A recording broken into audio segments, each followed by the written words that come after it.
Welcome to the deep dive. Today, we're tackling a really perplexing market, Belgium. Now, on paper, you'd think this country is, well, a gold mine. Absolutely. It's small. It's in the EU. Incredibly affluent. GDP per capita is nearly $45,000. hmm And almost everyone's online, like 96% internet penetration. By all those standard metrics, wealth, digital savvy, spending power, it should be a top iGaming spot in Europe. It really should. But it's not. Our own research actually rates Belgium as poor. It gets a, frankly, chillingly low 4.2 out of 10 for overall market attractiveness. Mm. So our mission today is to kind of unpack that paradox. How does this wealthy and advanced nation end up creating a market that's so closed off, so restrictive, it basically locks out new investment? Well, that's exactly what we dug into. We're drawing today from the Belgium iGaming Market Analysis Report. It's an in-depth piece from our team right here at Gambling Databases Research. Right. And just so you know who we are, we're a group dedicated to delivering these really deep analyses of the global iGaming scene, country by country, regulations, tax, player experience, operator conditions, trends. We try to give a clear, data-driven picture of how things work. And what did the data show for Belgium? It showed a fascinating case study, really. It's about how regulatory policy can put social protection so far first that it leads to, well, structural closure. It's less a market you can enter and more like a golden cage. The golden cage, I like that. Let's talk about the lock on that cage door then. Because the defining thing here seems to be how hard it is just to get in. What's the actual legal mechanism stopping new operators? Okay, so it really boils down to Belgium's channeling policy. This has been around since 2011, basically saying all gambling has to be specifically licensed. But the real barrier, the wall around the market, is this mandatory land-based prerequisite. Wait, so you mean you literally cannot run an online casino or betting site unless you already own and operate a physical one, like a bricks and mortar place in Belgium? Exactly that. You need a physical license, first Class A for casinos, B for arcades, F1 for betting shops.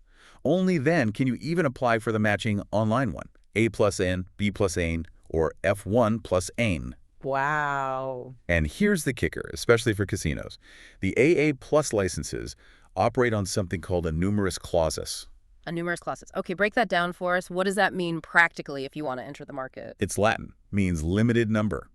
So it's not just hard to get a license, the total number is actually fixed. For the entire country, there are only 9 Casinos AA plus licenses authorized. 9.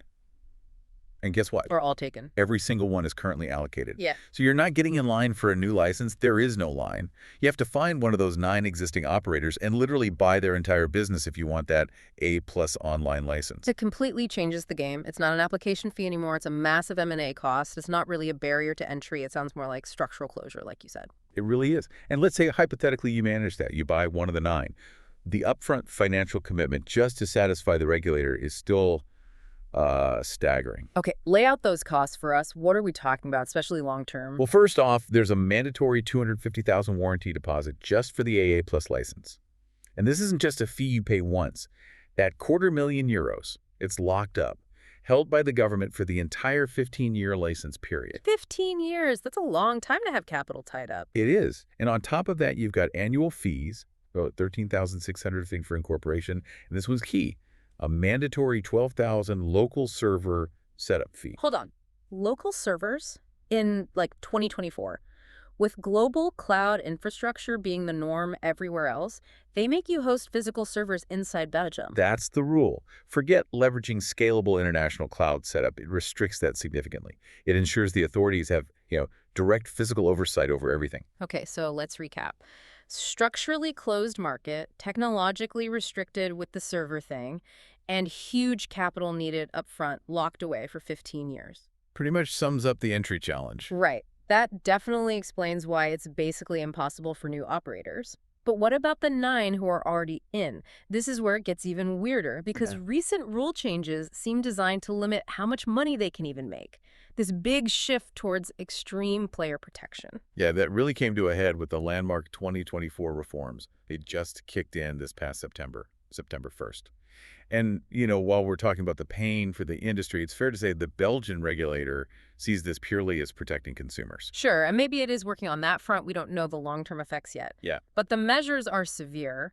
What's the single biggest change that hits the bottom line? Without a doubt, it's the new weekly loss limit. Ah, yes. Explain that one. They took the maximum amount any single player can lose across all licensed sites combined, by the way, and they slashed it.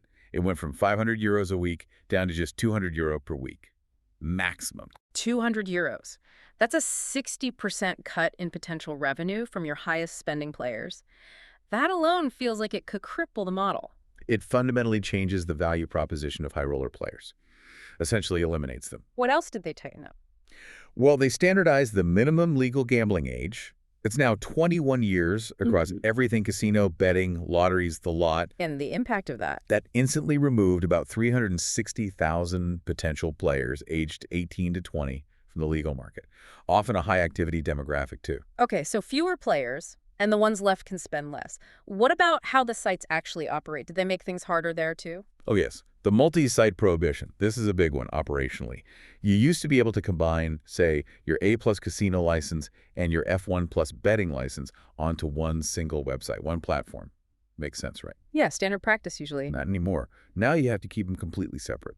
Distinct websites, separate databases, different front ends. Ugh, that just sounds like added cost and complexity for no real player benefit. It definitely increases the technical and operational overhead. And one more thing. A ruling late last year specifically banned virtual betting on non-real events. So operators are now limited purely to betting on actual, real-world uncertain events, mostly sports. Okay, so let's pull this together.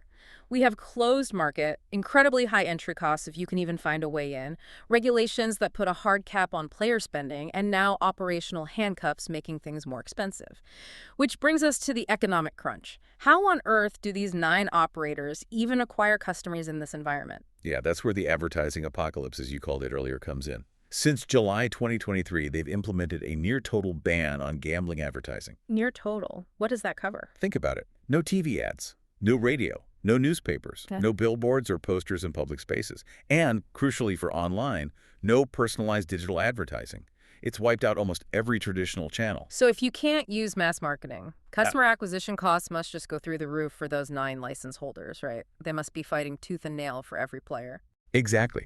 Without those normal channels, the customer acquisition cost, the CAC, it's estimated to be incredibly high.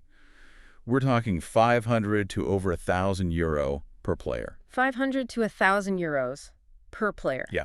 They're basically relying on things like organic search, people typing the URL directly, maybe some very limited sponsorships, and word of mouth.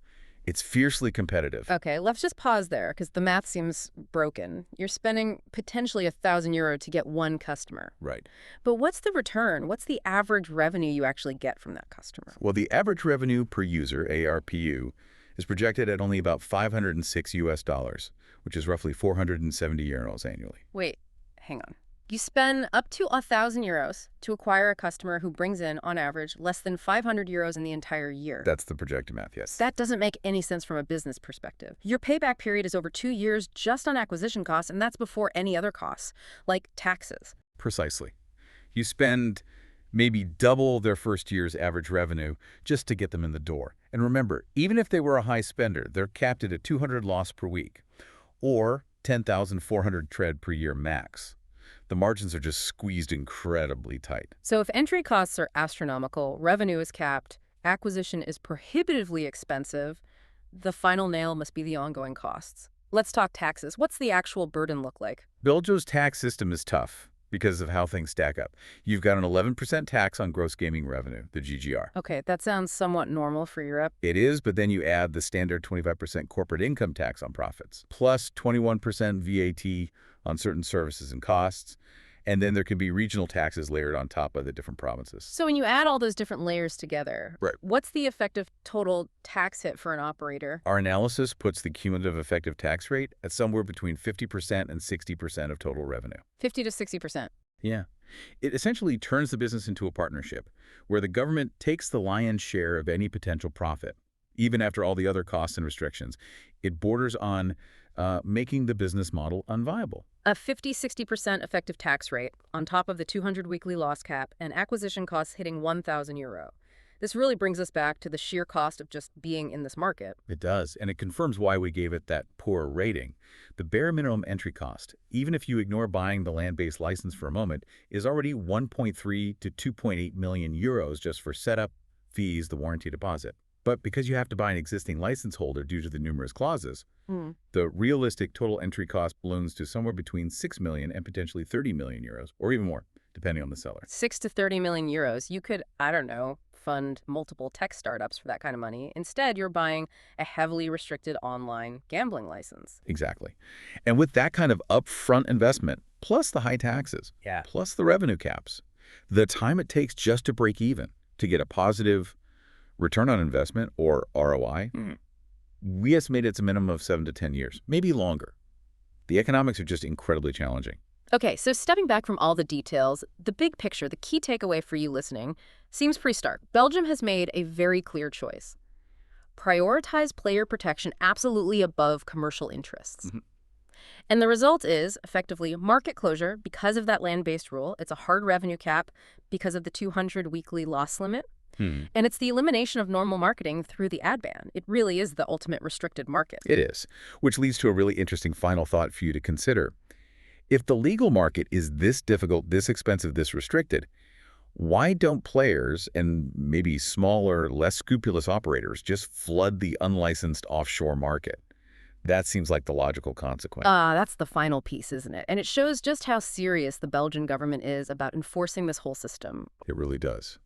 Because Belgium is exceptionally aggressive when it comes to unlicensed operators. They actively use things like the European arrest warrant system to pursue operators. They maintain a constantly updated blacklist of illegal sites and enforce ISP blocking, so it's hard for players in Belgium to even reach them. Right. And they clamp down hard on payments, too, working with banks to block transactions. They'll even block payments to legally licensed operators in other countries if they feel those operators aren't playing by Belgian rules somehow. So it's tough on both sides. The legal path is incredibly difficult and expensive for operators. Yeah. But the illegal path carries very real, actively enforced risks for both the operator and the player trying to use them. Exactly. It's a market really defined by that tension, caught between near impossibility on the legal side and significant risk on the illegal side. A fascinating, if challenging, picture. That wraps up our deep dive into Belgium's very unique, very complex gambling landscape. For the full text of this report and others covering different countries, digging into all the specific data on licensing, tax rates, player behavior we touched on today, you can visit our website at gamblingdatabases.com.